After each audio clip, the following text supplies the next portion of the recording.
자, 호세아 10장 1절에서 15절 말씀 한번 살펴보겠습니다. 호세아 10장 1절에서 15절까지의 말씀 저와 여러분이 함께 교독하겠습니다.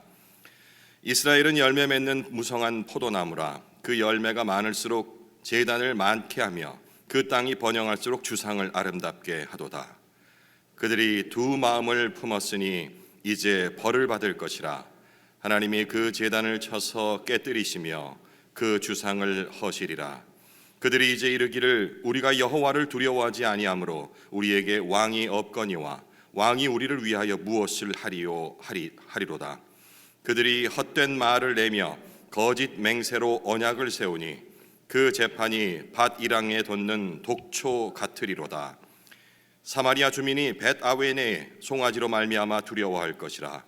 그 백성이 슬퍼하며 그것을 기뻐하던 제사장들도 슬퍼하리니 이는 그의 영광이 떠나감이며 그 송아지는 아수르로 옮겨다가 예물로 야렙 왕에게 드리리니 에브라임은 수치를 받을 것이요 이스라엘은 자기들의 계책을 부끄러워할 것이며 사마리아 왕은 물 위에 있는 거품같이 멸망할 것이며 이스라엘의 죄 곧 아웬의 산당은 파괴되어 가시와 찔레가 그 제단 위에 날 것이니 그때에 그들이 산더러 우리를 가리라 할 것이요 작은 산더러 우리 위에 무너지리라 하리라. 이스라엘아, 내가 기브아 시대로부터 범죄하더니 지금까지 죄를 짓는구나. 그러니 범죄한 자손들에 대한 전쟁이 어찌 기브아에서 일어나지 않겠느냐. 내가 원하는 때에 그들을 징계하리니 그들이 두 가지 죄에 걸릴 때에 만민이 모여서 그들을 치리라. 에브라임은 마치 길들인 암소 같아서 곡식 밟기를 좋아하나 내가 그의 아름다운 목에 멍에를 메우고 에브라임 위에 사람을 태우리니 유다가 밭을 갈고 야곱이 흙덩이를 깨뜨리리라. 너희가 자기를 위하여 공의를 심고 인애를 거두라. 너희 묵은 땅을 기경하라. 지금이 곧 여호와를 찾을 때니 마침내 여호와께서 오사 공의를 비처럼 너희에게 내리시리라. 너희는 악을 밭가라 죄를 거두고 거짓 열매를 먹었나니 이는 네가 네 길과 네 용사의 많음을 의뢰하였음이라. 그러므로 너희 백성 중에 요란함이 일어나며 네 산성들이 다 무너지되 살만이 전쟁의 날에 벳 아델을 무너뜨린 것 같이 될 것이라. 그때에 어머니와 자식이 함께 부서졌도다. 함께요. 너희의 큰 악으로 말미암아 베델이 이같이 너희에게 행하리니 이스라엘 왕이 새벽에 정령 망하리로다. 기독교 각종 종교에서도 마찬가지고 사회를 이렇게 정화하고 바르게 만든 그런 나름대로의 임무, 목표, 사회적 어떤 요구사항 이런 것들이 있습니다. 우리 기독교에서도 이제 하나님께 최상의 것을 드리자라는 그런 슬로건으로 이런 운동이 일어났던 때가 있었어요. 물론 이것은 한 번 일어나고 없어지는 게 아니고 주기별로 이렇게 계속 일어나거든요. 정화 차원에서 피에티즘이라고 그러니까 17세기, 18세기 독일에서 시작된 운동이에요. 나의 삶 그리고 예배를 가장 순전한 것으로 드리자라는 그런 운동이었죠. 이 운동이 점차 발전해서 하나님께 드리는 것은 우리 최상의 것, 최선의 것을 드려야 한다라는 이런 그 개념으로 발전이 됐었고요. 그리고 전 세계적으로 이제 유행을 하게 되죠. 그렇게 쭉 오다가 또 이제 이것보다 더 나은 가치관을 세상 기준에서 원할 적에는 또 다른 또 슬로건이 만들어지기도 합니다. 최근에는 우리가 드리는 찬양과 그리고 드려지는 이 예배의 최상의 찬양을 드리자. 그리고 전문적인 정말로 최고의 것, 세상에 따라올 수 없는 이런 것들로 예배를 하나님께 드려야 한다라는 그런 또 운동이 있었어요.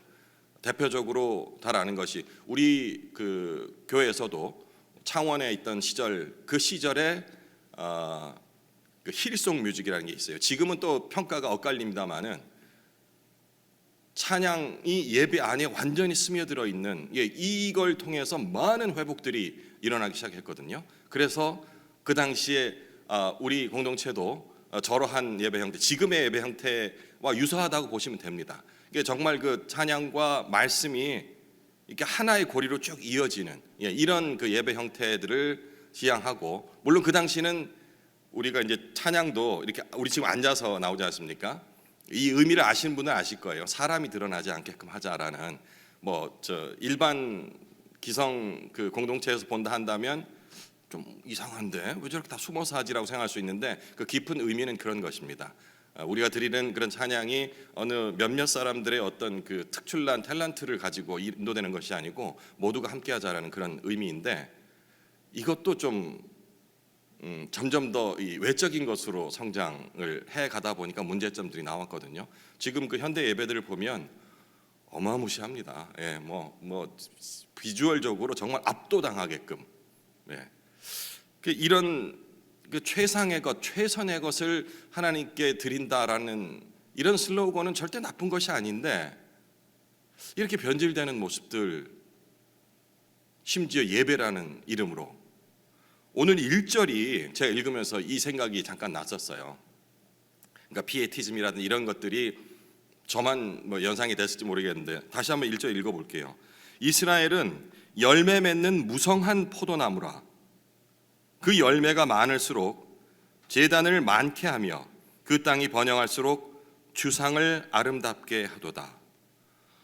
이게 외적으로는 그 예배의 행위라든지 그리고 예배 장소, 상당히 여기 뭐라고 돼 있죠? 제단을 많게 한다 했거든요. 그러니까 뭔가 점점 더 꾸미는 거예요.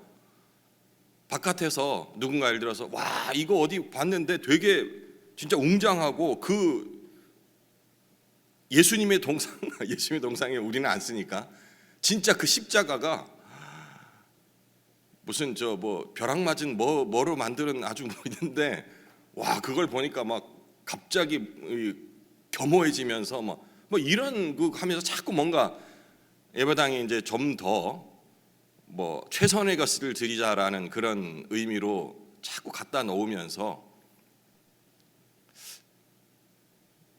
예배당을 꾸며나가는 그런 행위를 통해서 예배 본질보다는, 혹은 예배 순서에 뭔가 그 새로운 것을 덧붙임으로써 이 사람들이 왔을 적에 좀 더 감동이 탁 코끝이 찡하게 되고 이런 것들에 자꾸 신경을 써가는 모습이 지금 오늘 보면 1절과 말씀과 다르지 않다라는 그런 생각이 어제 이제 계속 묵상을 하면서 그 생각이 자꾸 들더라고요. 열매가 번성할수록 이스라엘은 제단을 더 많이 짓고 교회를 더 많이 지금 개척을 하고, 이 토지 수확량이 많아질수록 주상, 그러니까 신성화한 그 돌기둥이 되겠죠. 이 돌기둥을 아름답게 장식하는데 공을 들이고 있는 모습입니다. 이거를 그냥 그 이방 사람들이, 이교 사람들이 우상을 섬기는 행위로 생각한다면 우리와 무관하다고 생각할 수 있는데, 계속해서 호세아가 얘기하는 것은 믿지 않는 이방인들을 향한 얘기가 아니고 믿고 있는, 그리고 하나님의 자녀로 택함을 받은 이스라엘을 향해 외치고 있는, 좀 현대적으로 해석하자면 우리 열심히 신앙생활하고 있는 우리들에게 외치는, 경고하는 그런 메시지라는 것을 항상 머리에 두고서 읽어야 합니다. 이스라엘을 향해서 두 마음, 겉과 속이 다른 그런 거짓된 마음을 품었으니 이제 벌을 받을 것이라고 호세아가 경고를 하고 있습니다. 하나님이 그 제단을 치시고 주상, 이 돌기둥들을 파괴하시는 그런 형벌을 내릴 것이다. 2절에 그렇게 기록을 하고 있죠. 이스라엘은 지금 정치적으로 여호와와 그리고 아수르 제국입니다. 이 사이에 두고서 또 종교적으로는 바알과 여호와 사이에서 이리저리 지조 없이 내 남편과 외간 남자를 분간하지 못하는 고멜의 모습처럼 두 마음으로 지금 갈려 있습니다. 심지어는 그들이 자신들에게는 지금 현재 왕이 없으며 왕이 있다 한들 자신들을 위해서 아무것도 할 수 없다라는 망언을 합니다. 이 얘기는 호세아가 이스라엘 백성에게 너희에게 지금 왕이 없다라고 얘기하는 게 아니고, 물론 호세아도 그런 얘기를 했습니다만은 지금 이 구절은 본인들이, 이스라엘이 우리에게는 왕이 없다 라고 얘기를 하는 거예요. 이거 진짜 벌 받아야 되지 않겠습니까? 나는 아버지가 없다라고 얘기를 하는 거예요. 엄연히 아버지를 통해서 양육을 받고 아버지의 그 그늘 아래서 평안을 맛보았던 아들이 나는 아버지가 없어요 라고 얘기를 하고 있는 그런 상황인 겁니다. 3절, 그들이 이제 이르기를 우리가 여호와를 두려워하지 아니하므로 우리에게 왕이 없거니와 왕이 우리를 위하여 무엇을 하리요 하리로다. 이들이 이런 말을 하는 것은 우리가 여호와를 두려워하지 않기 때문이다라고 스스로 고백을 하고 있죠. 그 이유는 이런 이스라엘에게 호세아는 이렇게 비난을 하게 되는데요. 이렇게 얘기를 했던 4절, 그들이 헛된 말을 내며 거짓 맹세로 언약을 세우니 그 재판이 밭 이랑에 돋는 독초 같으리로다. 4절은 이스라엘 백성 전체를 얘기한다기보다는 뭐 이렇게 공약만 늘어놓고 선거철 되면 지키지 않는 그런 정치인들처럼 이 당시에 지도자를 향한 그런 메시지의 성격이 더욱더 커 보입니다. 국가의 그런 사법 권력이라는 것은 백성들을 보호해야 하는데 이런 억울함을 해결해 주는 것이 아니고 도리어 그릇된 판결로서 이 삶을 오염시키고 또 민중의 삶을 짓밟고 있다라는 그런 지적, 고발이기도 하겠죠.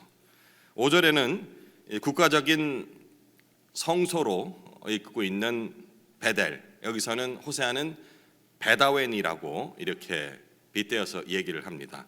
베델의 멸망을 예고를 하죠. 5절, 사마리아 주민이 벳아웬의 송아지로 말미암아 두려워할 것이라. 그 백성이 슬퍼하며 그것을 기뻐하던 제사장들도 슬퍼하리니 이는 그의 영광이 떠나감이며. 얼마 전에 이제 목사님께서 호세아 이 강해를 쭉 해오시면서 벳아웬이 히브리어로 속이는 집이다라고 설명을 해주셨어요.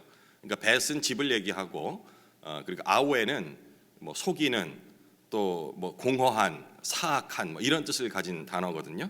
이 두 단어가 합쳐지게 되면은 속이는 집, 사악한 집, 공허한 집 뭐 이런 의미가 되겠죠. 근데 이제 이런 의미를 가진 단어를 베델을 빗대어서 벳아웬 같다라고 얘기를 해요. 오늘 그 호세아가 얘기하는 벳아웬은 베델을 말하는 겁니다. 근데 이게 벳아웬이 지명이거든요. 이 호세아서 외에 그러니까 여호수아서나 사무엘서에 보아도 벳아웬이라는 그런 지명이 나옵니다. 이거는 베델이 아니에요. 다른 곳입니다. 그러니까 베냐민 지파에 소속되어 있던 그 지역의 이름인데 요건 상식적으로 조금 알아두시면 될 것 같아요. 호세아서에서 벳아웬이 나올 적에는 베델을 얘기한다 생각하면 되고 그 외에 성경에 나올 적에는 이 베델을 얘기하는 것이 아니고 실제 벳아웬이라는 그런 지명을 얘기한다는 것, 그렇게 이해를 하시면 됩니다. 이런 배경을 가지고 5절을 다시 이해해 본다면은 지금 하나님의 성전이 있는 베델이 금송아지, 이 우상 송아지가 없어지는 것으로 인해서 두려워하게 된다라는 얘기입니다. 그러니까 이 벳아웬에 세워진 이 송아지 우상을 잃고서 사마리아인들이 두려워하고 슬퍼한다. 거기다가 우상을 기뻐하던 제사장들도 함께 슬퍼한다라고 이렇게 경고를 하고 있는데 생각을 해보십시오. 그러니까 금송아지를 없애버리는 하나님으로 인하여 두려워하는 게 아니고 금송아지가 없어진 거에 대해서 두려워한다는 거예요. 누구를 믿고 있는 겁니까? 그죠? 이스라엘 이 백성들이 사마리아에 살고 있는 사람들이 금송아지가 없어지는 것으로 인해서 두려워하게 된다는 거예요. 금송아지를 없애는 하나님의 벌 때문에 두려워하는 것이 아니고 금송아지가 없어지는 것 때문에 어떡하지? 이제 우리 누가 보호하지? 이런 생각으로 두려워하고 있다라는 진짜 이상한 그런 형국의 상황을 지금 묘사를 하고 있습니다. 여기서 이제 제사장이라고 표현을 했는데 우리는 이제 우리 성경에는 다 제사장, 모두 다 제사장으로 되어 있는데 지금 여기에 호세아서 여기에 나와 있는 그 제사장은 크라밈이라는 히브리어로 기록이 되어 있고, 그리고 익히 알고 있는 우리가 하나님을 제사하는 그 제사장은 코헨이라는 단어로 되어 있어요. 근데 다 제사장으로 번역되어 있다 보니까 같은 거로 생각할 수 있는데, 크라밈은 뭐냐면 이교 제사장들 있죠. 우상을 섬기는 제사장. 그러니까 지금 실제 하나님을 섬기는 제사장이었다 한다면 코헨이라고 이렇게 얘기를 했을 텐데, 여기 크라밈이라고 적혀 있다는 것은 이미 호세아가 이 제사장들이 그 기능을 잃고 하나님을 예배드리는 그런 제사장이 아닌 이교도들이 하는 우상을 섬기는 제사장으로서 역할을 하고 있다라고 벌써 이게 정의를 하고 있는 것입니다. 6절에서 8절은 제가 따로 읽지는 않겠습니다. 금송아지를 우상으로 섬기는 이스라엘과 지도자가 어떤 고난을 당하게 되는지 또 반복해서 기록을 하고 있습니다. 그렇게 그런 고난 이어서 9절과 10절은 어제 보았던 기브아 얘기가 또 나와요. 예, 기브아 하면 이제 금방 또 아시겠죠, 그죠? 어제도 말씀드렸고 목사님께서 또 자세히 말씀해 주셨는데 그 레위인이라면 일종의 그 제사장들, 그러니까 하나님과 더욱더 가까운 이 백성들과의 이 자리를 겪는 그런 모범이 돼야 되는 그런 사람에도 불구하고 그의 아내, 그의 첩을 이 외간 남자들에게 내주면서 윤곽을 당해 죽게 되는 그런 사건이 일어났던 곳이 바로 기브아입니다. 그런데 우리가 이 기브아 역시 지명 이름인데 지금 비유를 들었던 그 내용 말고 앞에도 또 등장을 해요. 어디냐면 사울이 왕으로 세워질 때, 그러니까 이스라엘이 만들어질 적에 이때 사울이 첫 번째 왕국의 수도로 정했던 곳이 바로 이 기브아입니다. 그러니까 여기서 왕권을 수립했다는 것이죠. 지금 호세아서에서 이렇게 기브아 시대를 자꾸 언급한다는 것은 첫 번째 이 사울 왕 시대를 생각하십시오. 이스라엘 왕정의 부패를 고발한다라는 그런 첫 번째 의미와, 그리고 두 번째는 어제도 말씀드렸던 그런 그 레위인이 행했던 이런 것들, 인간성 말살, 또 그 타락한 삶, 자기 아내를 이렇게 마음대로 밖으로 돌리는 이런 타락한 인간의 모습을 비유하는 그 두 가지 의미 다 가지고 있다라고 생각을 하시게 하면 되겠습니다. 이러한 악행이 사울 시대 때부터 지금 현재 레위인이 행했던 그런 이 기브아 시대로 통칭되는 이런 시대까지 단절되지 않고, 심지어는 이제 지금 호세아가 말하는 이 시대까지 이어지고 있기 때문에 하나님께서 벌을 하시는데, 어떤 방식이냐면 전쟁의 방식으로 무법하다고 할 수 있는 이런 후손들을 심판을 하게 된다라고 호세아가 경고를 하고 있는 것입니다. 11절과 13절, 11절에서 13절은 이제 에브라임은 북이스라엘을 지금 얘기한다고 알고 계시죠? 이 길들이 남소의 비유를 합니다. 이 길들이 남소라는 것은 원래 그들은 추수한 곡식을 이렇게 밟으면서, 어제 말씀드렸죠, 롤러를 이렇게 끌고 다니면서 타작하는 일에 익숙해져 있고 그 일을 할 적에 가장 편안합니다. 길이 들여져 있기 때문에.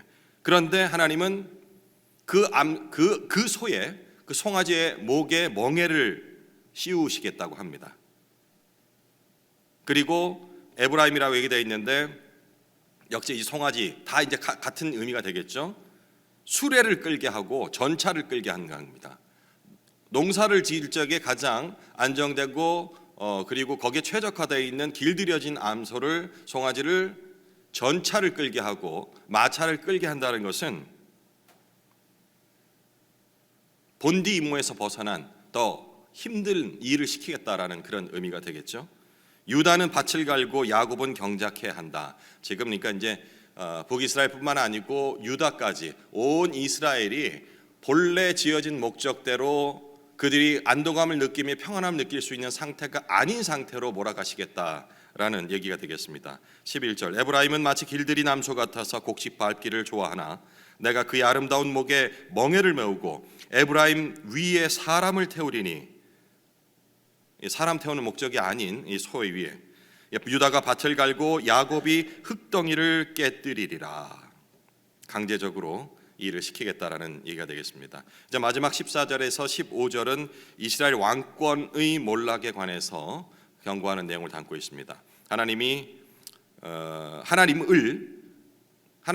마땅히 왕의 자리에 있어야 되는데 이 왕의 자리에서 폐위를 시켰다고 볼 수가 있습니다. 자기 확신에 차서 나의 힘만, 자신들의 힘만 의지하고 있는 이스라엘을 향한 그런 심판의 목소리가 이어지고 있는 것이죠. 14절과 15절을 제가 읽어보겠습니다. 그러므로 너희 백성 중에 요란함이 일어나며 네 산성들이 다 무너지되 살만이 전쟁의 날에 벳 아벨을 무너뜨린 것 같이 될 것이라. 그때 어머니와 자식이 함께 부서졌도다. 너희의 큰 악으로 말미암아 베델이 이같이 너희에게 행하리니 이스라엘 왕이 새벽에 정령 망하리로다. 백성 중에 요란함이라 하는 것은 이 요란함은 전쟁의 함성을 생각하시면 되겠습니다. 전쟁의 함성이라는 것은 전쟁이 일어났다는 얘기죠. 그래서 너희들이 세워놓았던 그런 산성들이 모두 무너질 것이라는 경고가 되겠습니다. 베델은 금송아지 우상이 바로 핵심적인 상징이 되겠죠. 따라서 이 베델은 이스라엘의 가장 그런 무서운 죄가 우상 숭배죠. 발생한 장소로서 이미 앞선 그런 5절에서 8절까지 내용을 통해서 무너질 것이다 경고가 이미 나와 있습니다.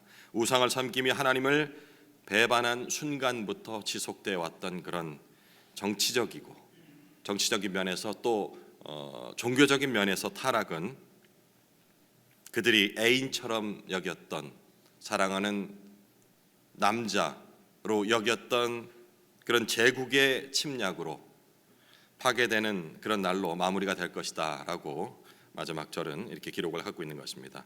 오늘 아침 이 본문을 묵상하면서 우리가 한번 되짚어 봐야 할 것은 종교적, 정치적, 그리고 또 이 사회적 타락이 일어났던 때가 어느 때인가라는 걸 생각할 때 모두 우리가 풍요롭게 부족함 없이 뭔가를 누릴 때에 이러한 타락은 발생을 했다라는 점입니다.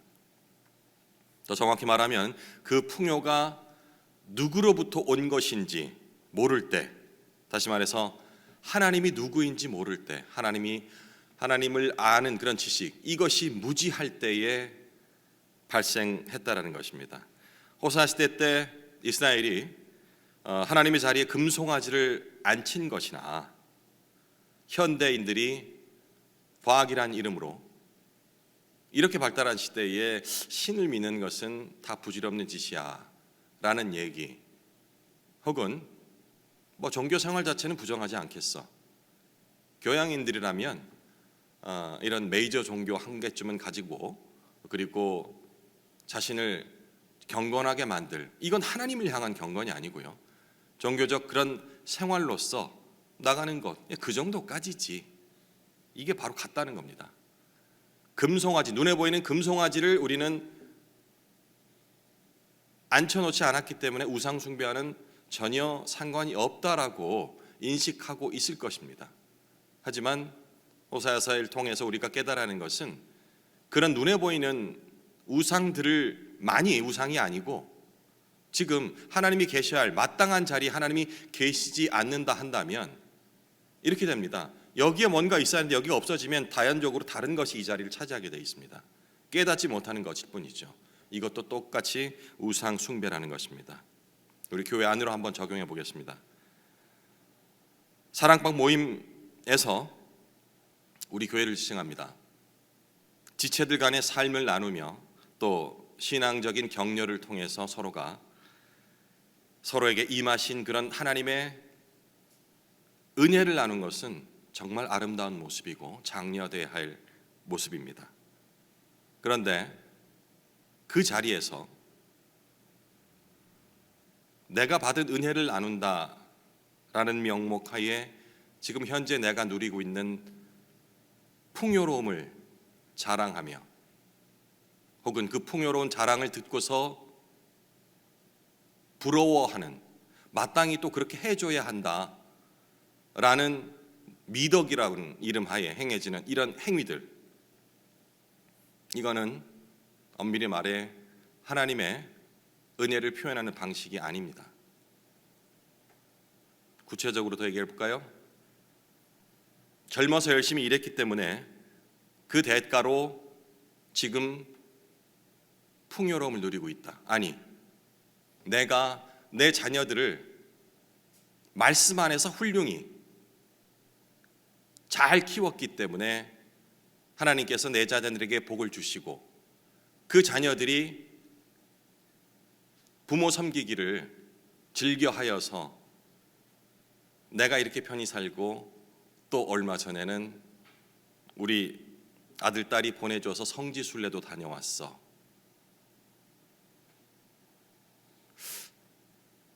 감사한 일이죠. 그런데 이렇게 질문해 보십시오. 그렇게 성지순례를 다녀와서 내 삶에 어떤 변화가 있었습니까?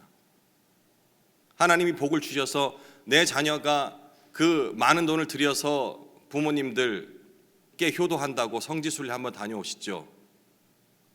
그래서 10박 며칠을 크루즈 배를 타고서 성지순례를 다녀왔어요. 하나님께 감사 기도도 드렸어요. 이렇게 우리 복에 복을 더해주셔서 우리 가정이 이렇게 형통하게 만들어 주심을 감사합니다라고 기도를 드렸어요. 전혀 이상이 없어 보입니다. 다녀와서 그래서 내 삶이 뭐가 변했냐고요. 하나님께서 허락하시던 여유로운 노년이라는 것이 그동안 열심히 하나님을 예배하고 모든 공적 모임에 참석하고 봉사 열심히 했으니 이제는 그런 거 다 내려놓고 여행 다니는 것이 하나님의 은혜입니까?